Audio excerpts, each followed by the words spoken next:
My own. Mangwana ni vana wa Mwari. Mangwana ni vana wa Mwari. Hallelujah. Hallelujah. Amen. Andipengi kusumudza roko gwangu. Hallelujah. Pane vachiri kungotamba neni. Hallelujah.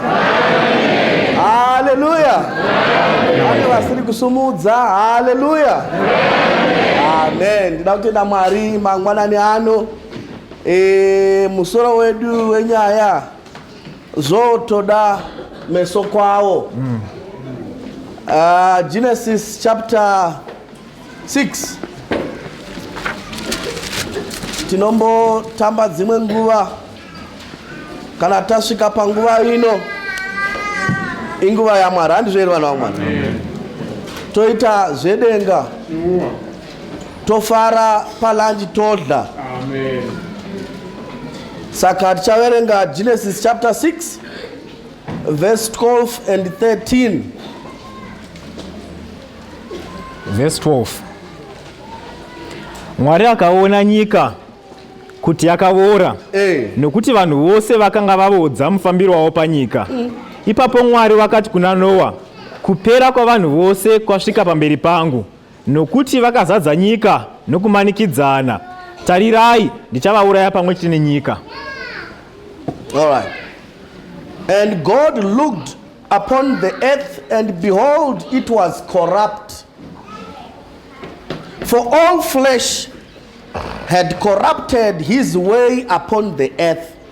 And God said unto Noah, the end of all flesh is come before me, for the earth is filled with violence through them, and behold, I will destroy them with the earth. Latina mate. Baba wedu na mpodezi Jesu Dr. panguwa ino. Nekuti mchataura nesu, makambotaura nesu. Ishe wangu tawia mkati memba ino, nekusaziva.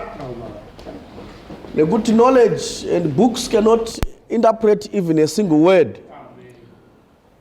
But the Spirit of God can do it through our hearts. Tanamata nekutenda mustara baba mwana kumanero mzimu noera. Amen. Zotoda meso kwawo. Noa mwanakomana wa Lameki, mwanakomana wa Metusela, mwanakomana Metusela, mwanakomana wa Enoch, Enoch mwanakomana wa Jared. Enoch Bible wrote hiro wakafamba na Mwari. Kana mukatarisa kubva kuna Noah tichienda kuna Enoch. Enoch lived the least pavanhu vandatotaura. Metusela vamwe vanotoita kwizi naye 900 and what? 69. Enoch lived 365 and he was not. Saka ndiye wakararama makore mashoma pavanhu vose apa. Kuma Enoch mwanakomana wa Jared, Jared mwanakomana wa Mahaleo mwanakomana wani wa Enos, Enos mwanakomana wa Seth mwanakomana wani wa Noah, wa Adam. Saka tiri kudzokera kubva kwatakabva tichinda patiri pano pavane corruption.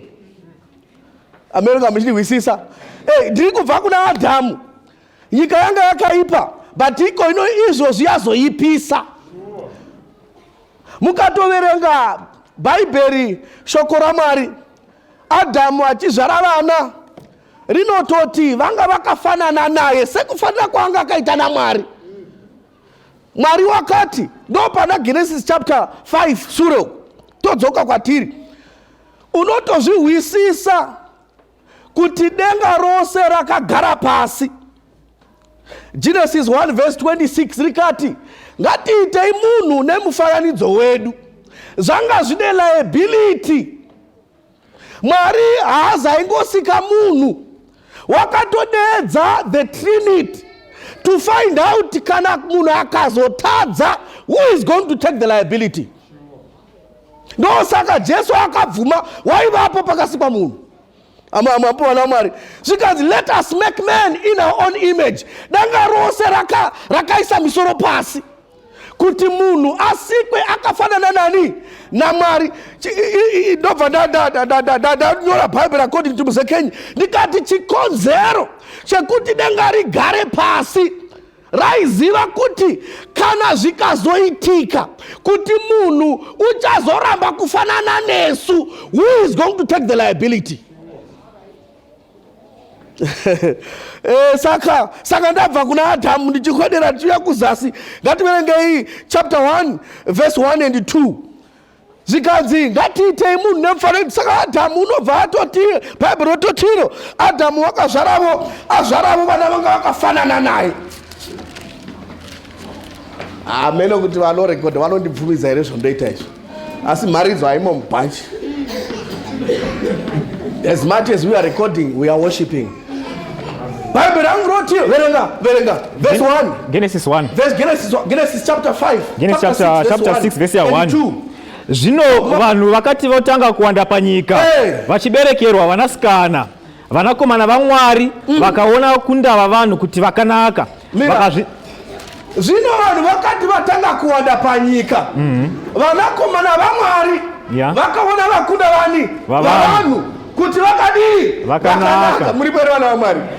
The sons of God saw the daughters of men. Vanakomana vaMwari vakaona vanasikana vani vavanhu. Mwanasikana wako ndewa Mwari here kakudewe munhu. Pane zinyaya gara pasi ndokusumudza ndoda. Mukanatsotarisa vanhu vaMwari, vanasikana vavanhu vakanaka. Normally and always when the Bible talks about vanakomana vavanhu, vanasikana vavanhu, harirevi vanakomana vanasikana vanonamata. Vavanhu vanorefer to vasinganamati. Zvino vasinganamati vakanaka here? Vanasikana vavanhu vakanaka here? Vakanaka here? Vakanaka pane vanodhauta. Nekuti vanasikana vavanhu vamazuva ano vakanaka feki. Ganda ravo rina maleya matatu. Rina kingi, rina yellow, rina red. Haumuwisisi kuti mutema wegoko here kana kuti mutsvuku wegweru. Kana ari gokwe mutema, kana ari gweru mutsvuku, anoisa maleya matatu. Yokutanga leya vanoisa maleya matatu. Uya usungirire.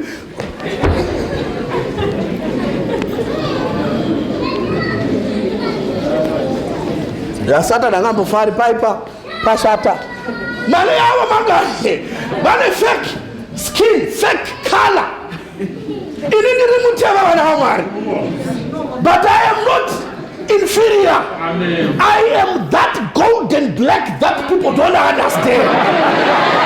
Therefore, handifambi nichizama kuchinja skin yangu. My skin is next to godliness.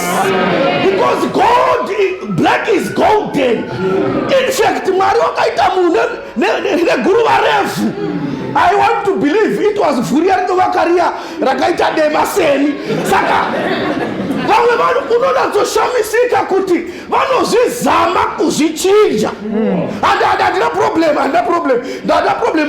Nemanakira makaita handizini dhokotera kuti makamwa mapirisi here kana kwete. Ina handina hangu. Saka vanasikana vavanhu vane fake skin, fake eyelashes, fake eyelids, fake mouth color, fake national asset, fake battle. Yes, vanotoita zvokupfeka chimiro. Munobva kana musakufamba ndikuchakufambisai munoona kana bhadha senda kuda zviriko zvinototengeswa. Fake breasts, fake golden teeth. Zino racho harizi original.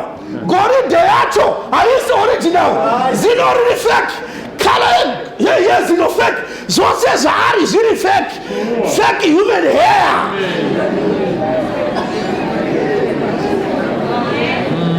Let me tell you, my friends, and when I get to this, I get emotional. I've got 2 children, a boy and a girl. Saka it's either mkomana utanivigira musikana, musikana utanivigira mkomana. This is what's going to happen. These boys, when they are looking, vane vakatarisa voti ukaona chiti hakuna vasikana muchechi. Vari kureva vasikana vakafanana nevana vakomana vavanhu pashe. Vasikana muchechi varimo, asi vari natural. Hamuna kudiwa. Vari muchechi, zvotoda maonero kwawo. Chimfana zvakatodzidza kuti kunaka, kupena-pena, kuzora-zora. Iwe, natural is the best, is the way. Be who you are. Hebrews chapter 13, be ye content with such things as you have. For he himself says, I will never leave you nor forsake thee. I will boldly say, the Lord is my helper. What can man do unto me? I am what I am because God never created junk. Walk tall, my brother. Chest out, stomach in. Hey, because he wakasimana for Joani. David, I am fearfully and wonderfully made. Great are thy works, O God. Kutofaba ucho apologize udina wangu hadizi mutsugu sakachi.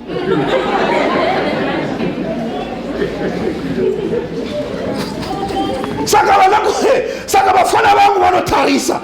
Mobona banasikana babani, babanu. No babashi torera. This is no saka nazo decide kutora nenyaya hii. Because nyaya hii yabakubata kereke yedu. Tawana wanu bakachata. Say, vafiringana kuimba. Mzakana moda haimbi bedroom. Unongoimba muchechi. Pane nguva yekuimba, kove nguva yekusha, kove nguva yekuvata. Ukangonyenga mfana uchinyengerera kuimba, zvinokuvhiringa kana gurupu risisipo mara vaviri hamuimbi. Hamuimbi. Zati vhiringa, kereke yashata ino, yatoshata. Zvinoita mberi. Iwe, yakashata. Saka simfana samoda mumwana komana wavanhu. Nobva samunyenga akamuda. Zvikazvida kutochata, madheta atosetwa. Pastor wotochatisa. Zvika you can make kiss the bride. Unongokisa zviya zvokukisa. Ukatonyanyisa mazino anoura muromako.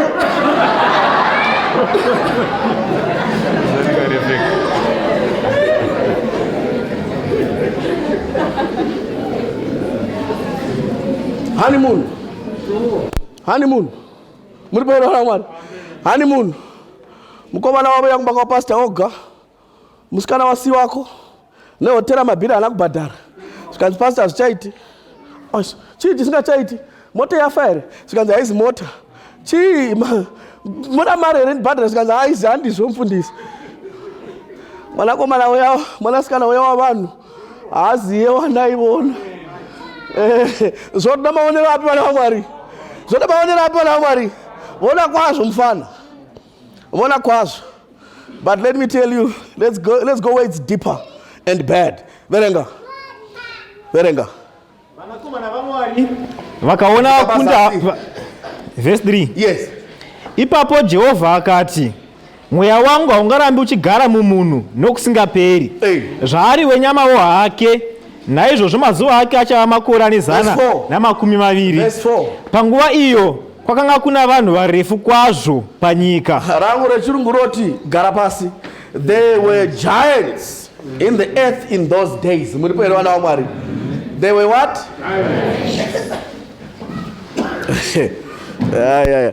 Mukadzika pazasi verse 2, 3 notiyo. Mweya wangu haucharambi uri mumunhu. Achararama makore 120. I was not playing. Panaka ndichiti Noah mwanakomana wa. I was not playing. Kana wanga vuwa ndikutamba hameno hako. Ndanga ndichitozama kukuratidzai kuti vanhu vakare vairarama upenyu hwakadii. Now what's interesting me is Enoch wakararama the least. Akasafa panyika. Wakararama the least pai. Akasadi. And he was not. Those are the Bible. akasazowanikwaze. Saka Enoch haana kufa. In fact, he lived or is living the most. Ampo. Vaya vamwe vaya. Vana akawanda panyika vakafa. Muriperona mwari. Vakadi Enoch uripi? Mupenyu. Ampo. Enoch muchima vafana. Mupenyu. Nekuti haana kuzowanikwa. Haana kufana Moses. Kunonzi guva rakarira kuonekwa. Hatitsvagi guva raEnoki. Enoki, God took him alive.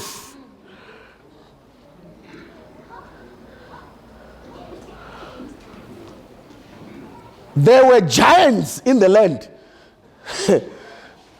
Giant and lifeless. Kuita zimupimba remurume risina mupenyu. Because mupenyu kwakatogwa naMwari. Zvikanzi ndichavaita varare makore mangani 100 and how many? Vanga vasima giant sevanga vari koko. Vanga vari koko 969. Handiti here asi Bible riti vanga vari magiant. Magiants aya. Samaonero atinoita mazuva nokuti we are the IT guys. Mama, you are not compliant. Mama, you are not educated. Mama, I've got a degree. Mama, ukabadaro but lifeless. Uri bokisi risina chunu mukati rakafengwa zigiant risina chunu munhu hake tsika dzakadyiwa kare nemapete. Kunaka manakira ake ukamuona unoposa wati munhu izvobodo inharadada. Kunakira kuuraya. It's not all that glitters. It's not all that glitters that is gold. Vamwe vanhu vandaziva kumanyira vatsvuku. Kwedu vanoti vatsvuku varoi. Ukatsvukisa uri muroi, ukasvibisa seuri muroi. Amen, ukachiri chokwadi. But somehow vari vakuti the outward appearance does not therefore automatically tell you kuti mukati makadi.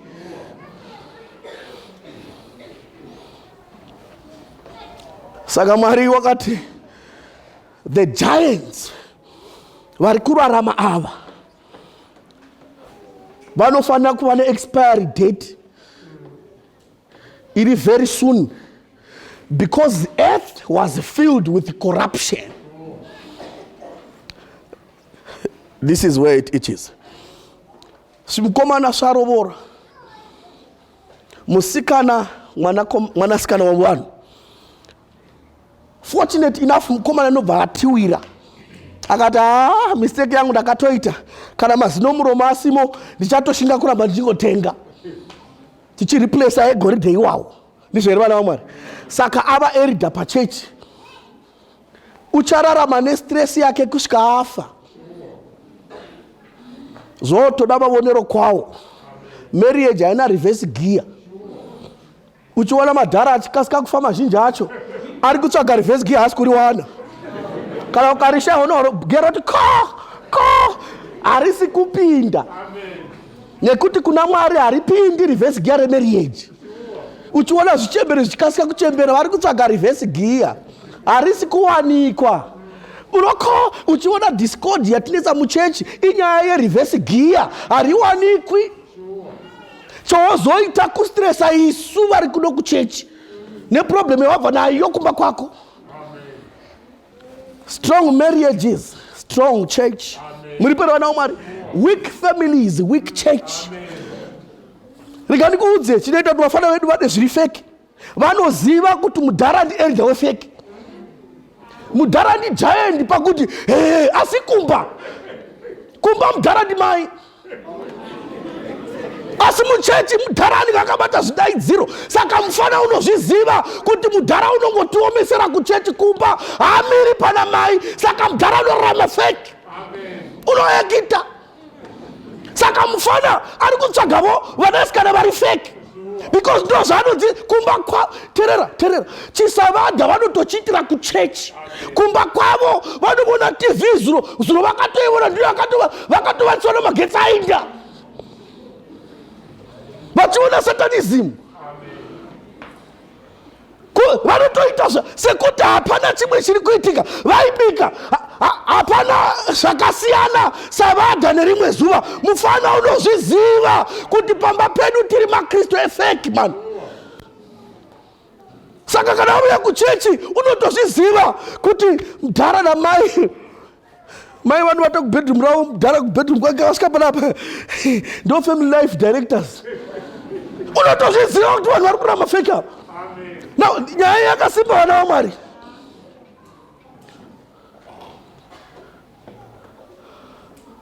Kana ukaita fake, if the daughters of men vari fake, vana vedu vanoona fake, vanoidzidze fake kumba, voti vanotozviziva kuti mudhara chegumi unobvisira kuti asarudziwe pa 7th Street.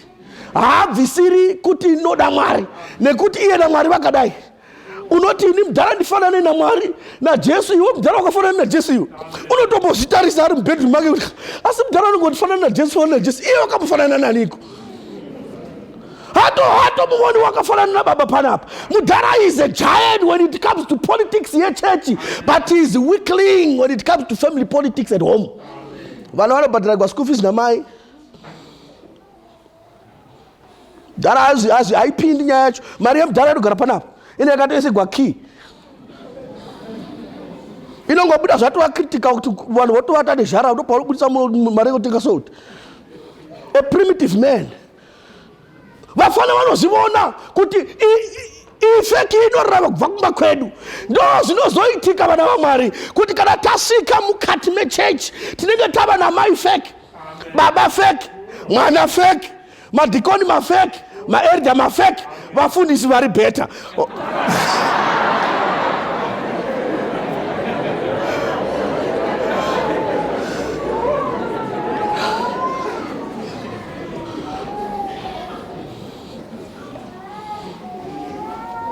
Kurovora kwako nhasi kunoti affecta mangwana. Zvotoda maonero kwawo. Matangiro ako anoaffecta mapedzere ako. Usambofunga kuti pane miracle yauchaita ukasangorovora zvakanaka, ukasangotanga zvakanaka, potse unopedza zvisizvo. Zvoda maonero kwawo. Vanakomana vaMwari vakaleka inonzi spiritual perception. Muri pano vana vaMwari. Bhaibheri roti iro vakaona kuti vanasikana vavanhu vakanaka vakazvitorera. Ini ndoverenga somewhere. Bhaibheri rinoti iro uyo wawana mukadzi wawana chinhu chakanaka bva kunani? Mupo vana vaMwari. Wawana mukadzi wawana chinhu chakanaka bva kunani? Kuna Jehovha. Saka kana wakawana mukadzi wako kumasowe shall you stay. Kana wakaona mukadzi wako kuna vatete, gara navatete. Uyo waona mukadzi wakanaka, waona chinhu chakanaka bva kunani? Kuna Jehovha. Dambudziko rakaitika apa, vafana vakabva vazvitsvagira ivo pachinambo chokufugama vanamate. Nyika inorema iyi, inotoda kuti tifugame tiite sei? Kana woda kutsvaga mukadzi, fugama uite sei? Unamate. Nekuti kana wanamata unofanira kuziva kuti mukadzi wako uchavadokasiita. Chauraya ministry yavafundisi vazhinji kwete yangu. Ndati yavafundisi vai vakadzi. Muri pano vana vaMwari. Chauraya ministry yamaelder mazhinji mukadzi. Church board haiperi. Konza no inyaya yakaoma. Haiwa elder but tatotosvika pa conclusion konza haiwa chimbomirai. Ngati postpone mozo wakamirirei. Oda mbotanga ona Jezebel wake kumba. Nekuti akasatanga akonza from Jezebel haridliwi rinopisa kumba. Saka anofanira kutanga amboenda kumba vhiki ino osvika kumba wati ngure nyaya yatinetsa ndeiko mai wotaurwa handi yakati zvikanzi idai munongoti mudhara unouya next week akasimba zvikanzi nyaya yatina kuipedza. Izvo wakatopuwa reason chikonzero chokuuraya Johani kuti tisendira musoro waJohani mundiro wakachipuwa namai. Wakapuwa namai. Saka paanouya panapa change botonzi saka tati ngatidai ngati ndi Jezebel uri kumba wakamuudza kuti ita so. Ministry yako inogona kusamira kana ukasachata zvakanaka. Zvinoda maonero kwawo kuti upinde, kana wapinda woziva kuti you don't only marry for yourself but for the church also. Nekuti uchazotinedza wauya kukereke. Tatambura, we can't go forward. We are still standing. Nekuti iwe wakazvitira mistake yako yava yedu. But what am I saying? Ndiri kuti kudi Zvoda Maonero kwawo.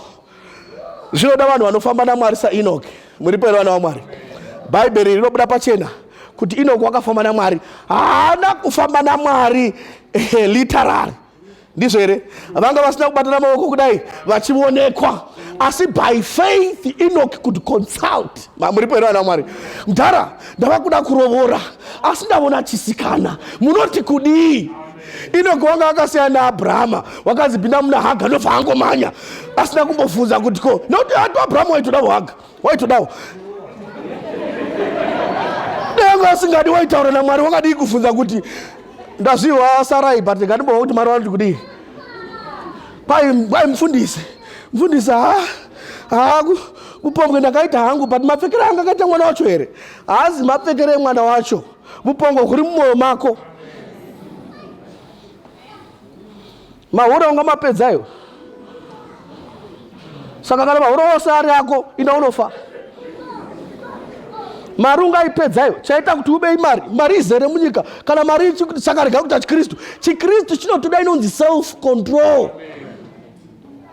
Without self control there's no worshiping God. Galatians chapter 5 inototaura kuti izvo pasina self control there is no law. Saka Enoch wakati kwete zvinhu zvangu zvose ndoko kufamba naMwari muri pano nawo ndoko kufamba nani zvinhu zvangu zvipi zvose ndichatanga ndabvunzani muri pano vana Mwari. We are breaking the precedents. Kana iwe uchitanga wabvunza vatete, uchitanga wabvunza sekuru, uchitanga wabvunza bamunika mukoma, ini ndinobvunza Mwari.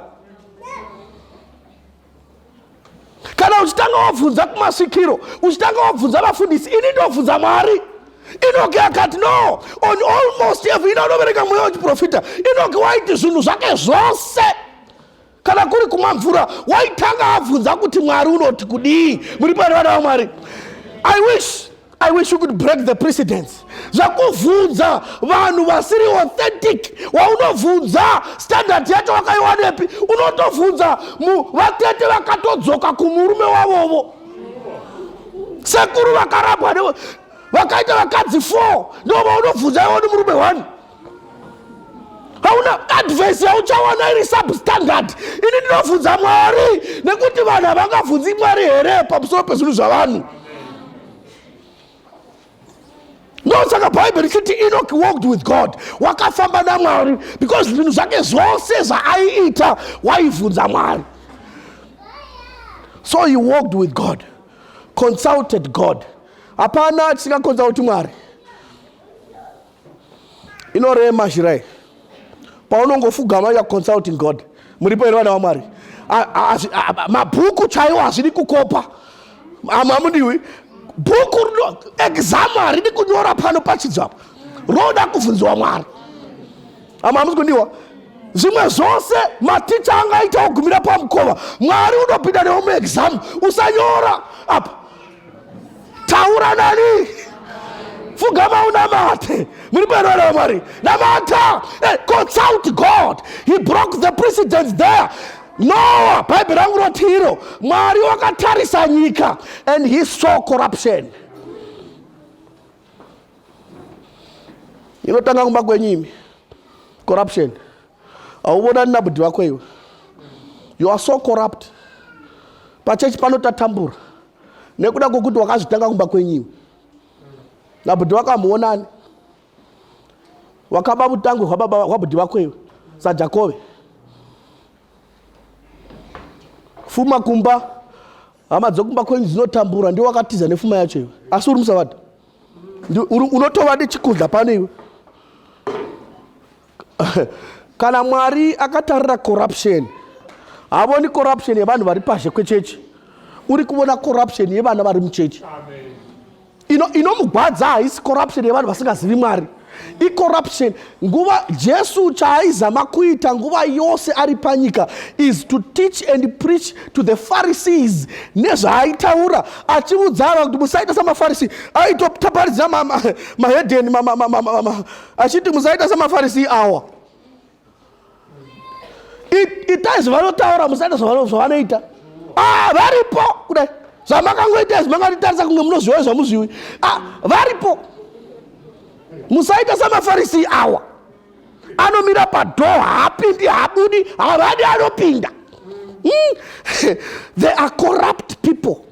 Wicked. The Bible says their meditation was evil all the time.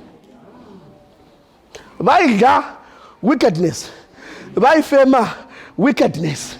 Vaitaura wickedness. Vaifamba wickedness. Vaiwhatsapp wickedness. Vaigoogle wickedness. They were wicked.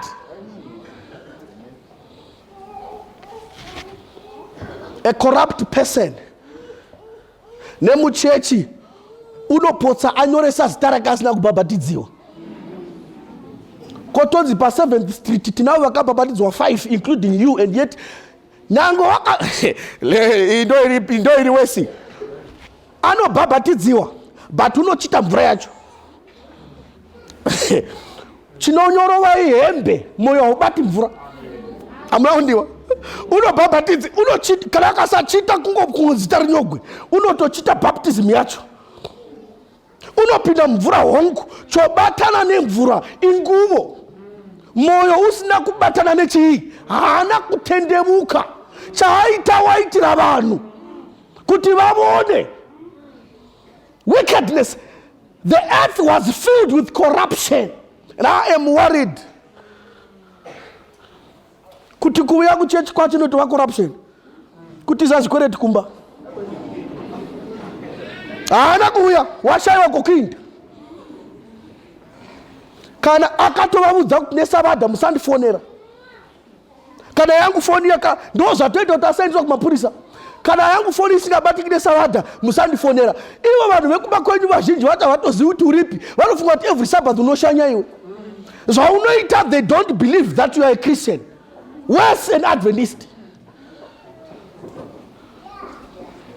Very, very corrupt. Kana totsvaga corruption moinda kuvanhu vanonamata vanotya Mwari woshayiwa kuti hawo. Saka zvasiyanei pamutsauko wapapi vanhu vanonamata vasinganamati. Isu tofanira kufanana naEnoch naNoah vakafamba naMwari kusvika Mwari ati Noah, I will establish my covenant with you. Ndiwo uchavaka iwe munguva yakaipa zvakadai. Regai Mwari ati pa 7th Street pane wandawana wandichaestablisha a covenant with kuti vanhu vepano pasi vaporeseke. Pano pachechi uve iwe. Break the precedents. Chinja maitikire zvinhu uti we kana corruption voita ini kwete zviri nani ndisavayarida kana zvinondibhadhari pastor for corruption. I will not campaign to be an elder here. I would rather stay as a backbencher, true and deported to God. Nekuti ndozviziva kuti uone chikuya yangu va corruption. Kuita corruption yekuva chorister hausodi. Pane zvimwe zvinhu zvokusaitira corruption hazvibhadhagwi izvi. Unosarira kudenga vukorista hwausingabhadhagwi iwe dzikama. Kusarira kudenga vuherza kusingabhadhagwi kutopirikishana muchigwira kukorita mupira kudenga musina kukama naMwari. I don't understand that nonsense. I don't understand it. But let me tell you, there is hope. Hallelujah. Grace is not here. But Noah found grace from the Lord. Hallelujah. Tera uona Mwari. Kana ukanzi uri mutadzi, don't be angry. Vatadzi vose vanoenda kudenga kana vasuka nguo dzavo muropa regwayana. Heaven will be populated with sinners saved by grace. I am just a sinner until this Simon. Today I have decided to follow Jesus because ndazviwisisa kuti vanhu vari corrupt kudenga vaiti. Azviti haugoni kuinda usingawirirani nabhudhi vako unonogara nani.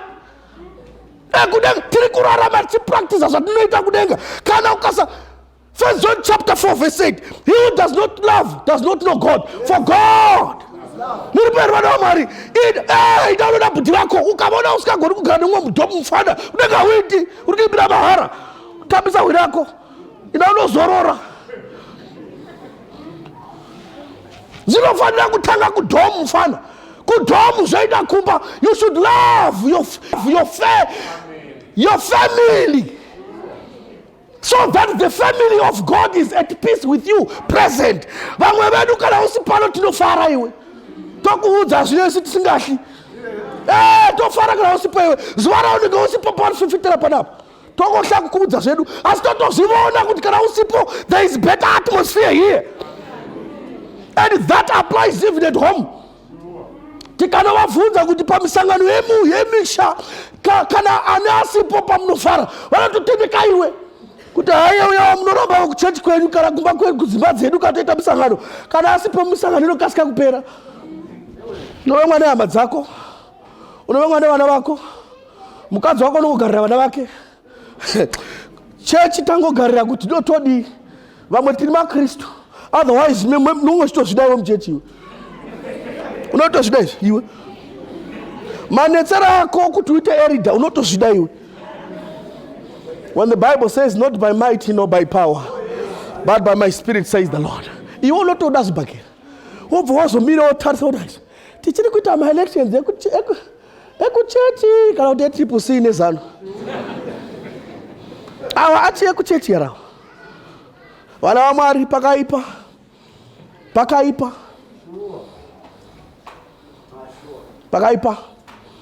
kana vanhu vangu vanodaidzwa nezita rangu vakanamata vakazvininipisa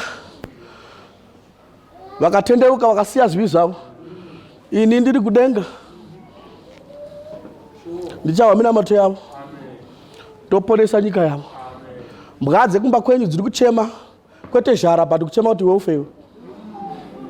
They wish your date of death. Mbwa ndati mbwa. Mukadzi handitauri how many times she tried to kill you. Achikupotsa iwe kwete nekuti mukadzi wako wakaipa, asi uri kuda kuti ukasike kufamba kuti asara achitendeuka aende kudenga.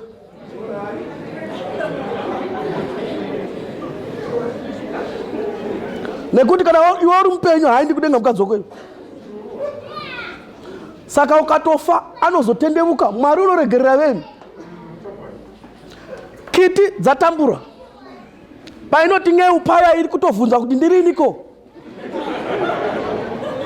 because paunosvika pamba pose kunge respect. Vana vanopfeka zvavo zvose kubva mudining voenda kubedroom, mai vokupasadza wodya wondovata vana vodzoka mudining. Hamusaite sekuti hamuzivi zvamoita kumba kwenyu. Zvokutoti unopotsa wafunga kuti irespect izoitrauma. Vana vano kana uripo iwe vana vanogara pakona sekuti vaona zike vari mugomo. Vari baba vavo vakagara pakona. Mwari ngatibatsire. Mwari ngati handitarisiri rugare muchechi ye7th Street kana rugare gusani baba kokumba kwako. Kana Jesu paakaona Lazarus mumuti zvikaiburuka, Lazarus waifunga kuti chaporesiwa mudondo, zvikaiburuka, aburuka Lazarus zvikaburuka mutara zvikachita imamire nditi pano buru hande kumba kwako. Lazarus wakazuzuridziwa naJesu kumba kwani. Chikristu hachitangi pano, chinotangira kudzimba dzenyu. Kana tichiti Noa wakafamba naMwari waifamba kwete mu7th Street Church, ungamufamba muno muvhiki kapera iwe. Utikofamba pulpiti kudo unotofamba naMwari kumba kwani kwako. Hama dzako kana tosarudza next elections mudidedze tofaya kutanga taita investigation kuti kumba kwako hama dzako zinoti kudii. Tovhunza kuti rako vaita herida munoti kudii imi vaukama uvaiti nemamboza vaumwe. Vasikana vose vebasa vuyai pano toda kuvhunza kuti tingavaita mai vaite mai dhokaira unovaiti mwete henyu at your own risk.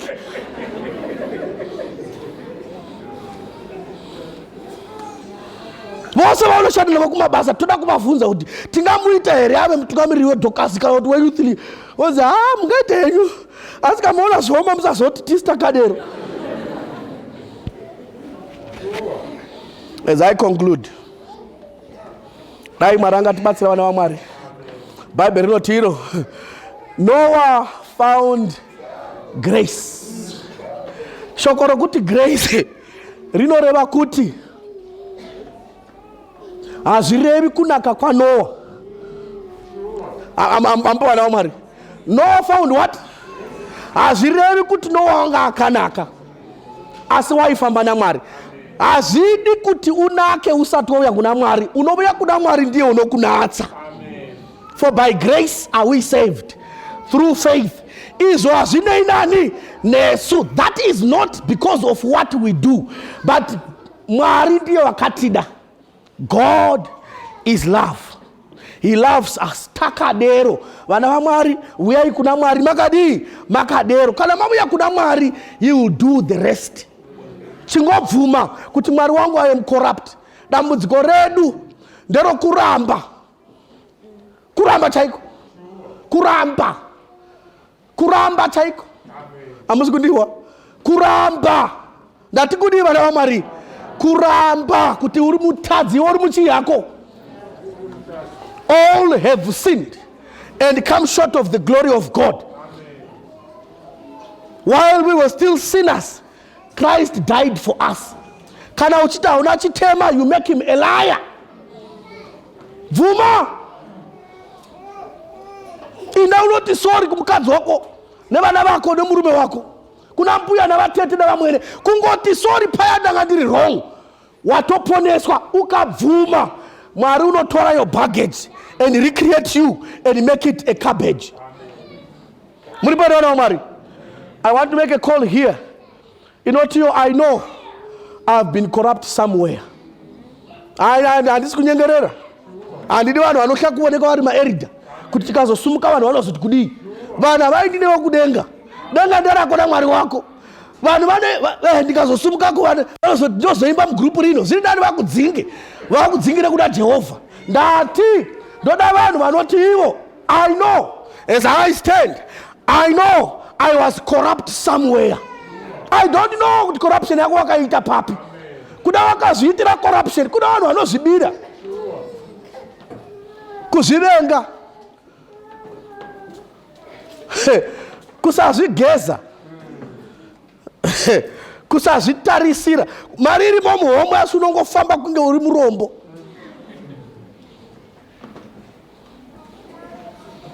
I have been corrupt somewhere. Mwari wangu pane pandakakudarikira somewhere ndopaziva ini. Nasi masikati ano anenge mangwanani. Kana zvichibvira tenzi wangu, if your blood still has power. And my Bible says the blood of Jesus still has power. Ndikanyika nguvo yangu mu ropa regwayana ndinopona.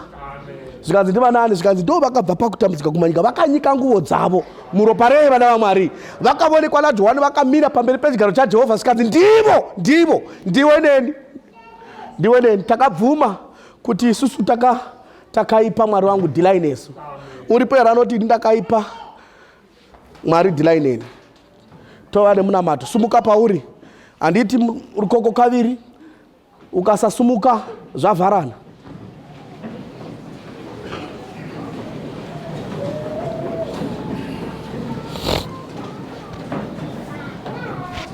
Do you have a soft song that you can sing in English?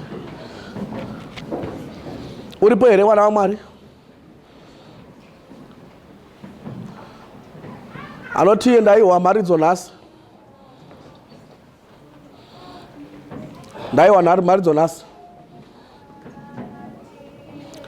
I've got a serious issue that needs serious prayer. Serious issue that needs serious prayer. A serious case that needs prayer. We'll pray with you wherever you are. A serious case that needs prayer. May God bless you there. God bless you there. I've got a serious case. This is an individual. Azizi ze collection is. Azizi ze kuti isu sama savada. Iwe unozviziva kuti you need a serious prayer for serious problems. Una serious problem. Saka uri kuti wherever you are, ini mwari ndinozviziva ndine serious problem. Deal with me as we are going to pray. Uripo here wasumudza rwako gwako kwauri ikoko. Sumudza mara wakomborere. Serious problem mara komborere uko mara komborere. Serious problem with a serious prayer. Kuna uripo na kubhabhatidzwa muzita Baba Mwana Mwanakomana Mzimu here. Uripo here sumudza rwako gwako pauri. Kana unoda kubhabhatidzwa munhu akadaro ngafamba chiuya kuno. Hauna kubhabhatidzwa muzita Baba Mwanakomana Mzimu here. Iye ngafamba chiuya kuno. Uya hatisi kutamba vanhu vaMwari vari kutoona Mwari vachitoponeswa nenguva yaMwari. Uya marakomborere uripo here anoti ini handina kubhabhatidziwa, so I want to be baptized in the name of the Father, the Son and the Holy Ghost for the remission of my sins. Mwari wedu wakatinakira, uya kuna Jesu, uya marakomborere uripo here umwe usavharisa maridzo ine usati wasvika pano. Manya hamchadi kuimba imba uripo here umwe tavakuda kunamata ari kuti iye neniwe kazvibvira next baptism, Lord do not pass me by. Elder vari pano elder vari pano kana pass around, we want to have a serious prayer. Elder vari pano ngauye kuno kumberi. As someone is walking, achinoda kubhabhatidzwa muzita Baba Mwanakomana Mzimu unoera, famba uchiuya kuno kana uda kubhabhatidziwa. Hama dzedu dzoda serious prayer, come up front also so that we can pray. Kana uchida serious prayer, just walk up front. Kana vanga vakasimudza maoko vaya, fambai muchiuya mberi tive nenguva yemunamato.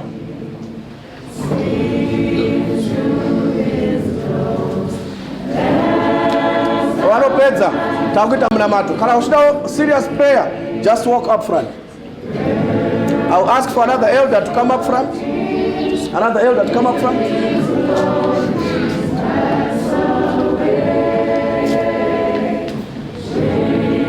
Kuchechi kwedu hakuna mweya. Ino chechi inawo mweya ino. Hallelujah. Kwa hiyo ndokunogola ngokusina mweya. Tichanamata nhasi zvinhu zvikaitika.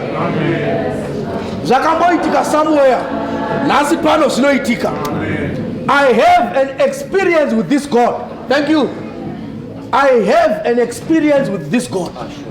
Havi mbisi zvasingazadzisi. Dana imvura nenguva yayo ikasavuya, dambudziko hasi Mwari. Nokaidho rinovhugwa rikasavhugwa, hasi Mwari unovhura. Isu tisinogona kusavona kuti ravhugwa. Izvozvi tinonamata. Mwari wangu watinonamata unopindura minamato. Muri vana vaMwari. Panonamata maelda kuno, sumudza moyo wako and ponder upon your problems and cast them on the feet of the cross. Pavanonamata, I can assure you, Mwari wedu unopindura. Elder vachinamatira vanogwara kana vane problems are serious. Elder vachinamatira vanhu vauya vati vanoda kubhabhatidzwa, ngatinamatei. Baba vedu munoshamisa muri kumusoro kudenga. Toda kumuongai mukati memasikati ano nokuti shoko renyu nderazvokwadi uye ringatendwa.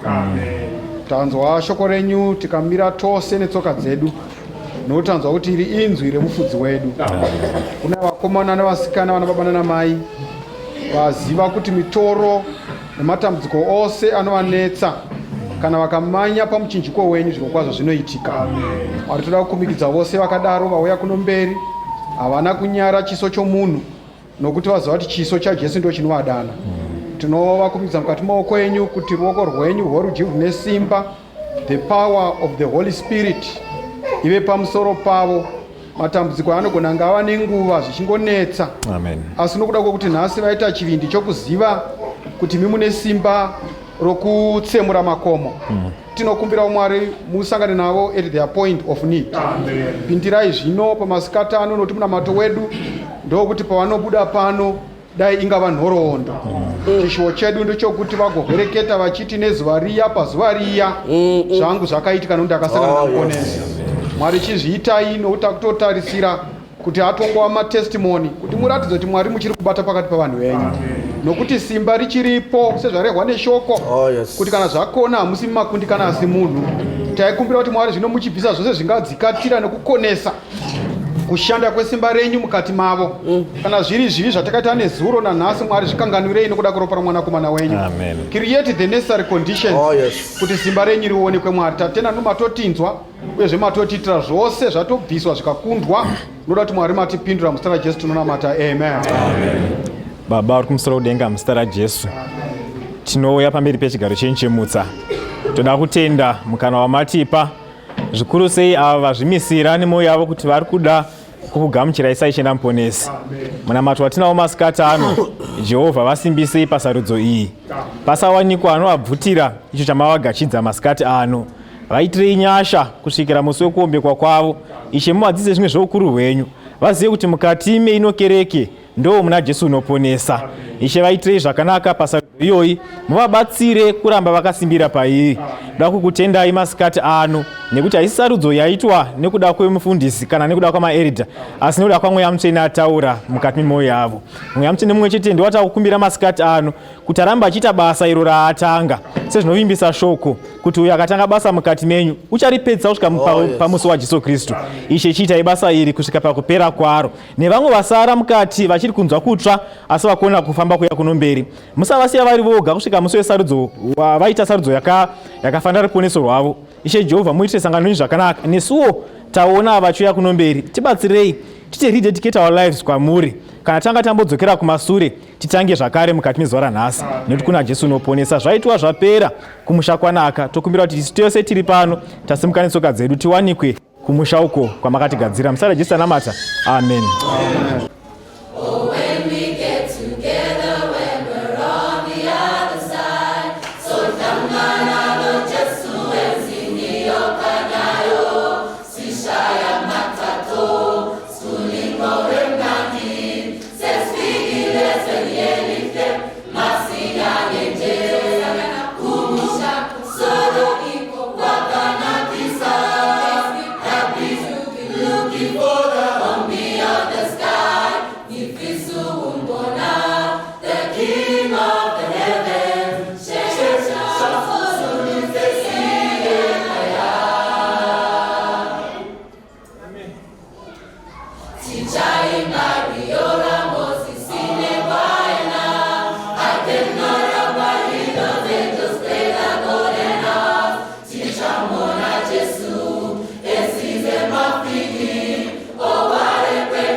With the troubles of this